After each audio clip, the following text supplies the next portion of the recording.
जय श्री कृष्णा दोस्तों, आपका हमारे चैनल हिंदी व्रत कथा में स्वागत है। आज हम आपको पौष पूर्णिमा की कहानी बताने जा रहे हैं। इस तिथि को शाकंभरी पूर्णिमा के नाम से भी जाना जाता है। इस दिन भगवान सूर्य, चंद्र, देव, भगवान विष्णु और माता लक्ष्मी की पूजा करने का विधान है। पौष पूर्णिमा के दिन पूजा के समय सत्यनारायण भगवान की कथा कहने का भी विशेष महत्व है। इस कथा को कहने से अमोघ फल की प्राप्ति होती है तथा सभी कष्टों का निवारण होता है। पूर्णिमा के दिन गरीब व जरूरतमंद लोगों को तिल, गुड़, कंबल आदि चीजों का दान करना चाहिए। पौराणिक मान्यताओं के अनुसार इस दिन माँ दुर्गा ने भक्तों के कल्याण हेतु शाकंभरी के रूप में पृथ्वी पर अवतार लिया था, इसलिए इसे शाकंभरी पूर्णिमा भी कहते हैं।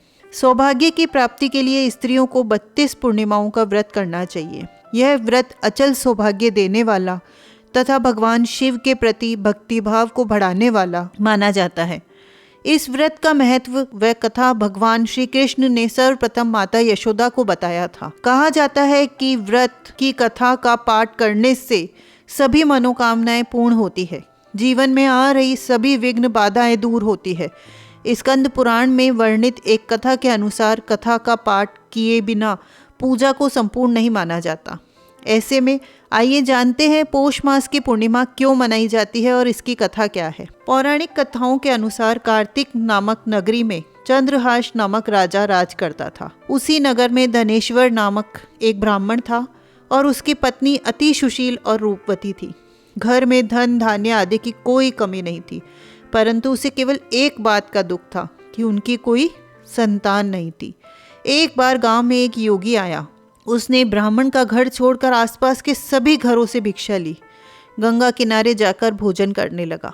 अपने भिक्षा के अनादर से दुखी होकर धनेश्वर योगी के पास जा पहुंचा और कारण पूछा।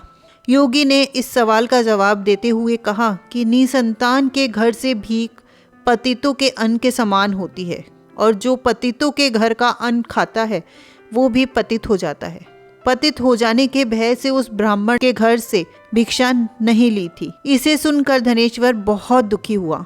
उसने योगी से संतान प्राप्ति का उपाय पूछा तो उसने बताया कि तुम माँ चंडी की आराधना करो। इसे सुन वह चंडी की आराधना करने के लिए वन में चला गया। नियमित रूप से चंडी की आराधना का उपवास करने लगा। इससे प्रसन्न होकर माँ चंडी ने 16वें दिन ब्राह्मण को स्वप्न में दर्शन दिया और पुत्र प्राप्ति का वरदान दिया। उन्होंने कहा कि यदि तुम दोनों लगातार 32 पूर्णिमा का व्रत करोगे तो तुम्हारा संतान दीर्घायु हो जाएगा।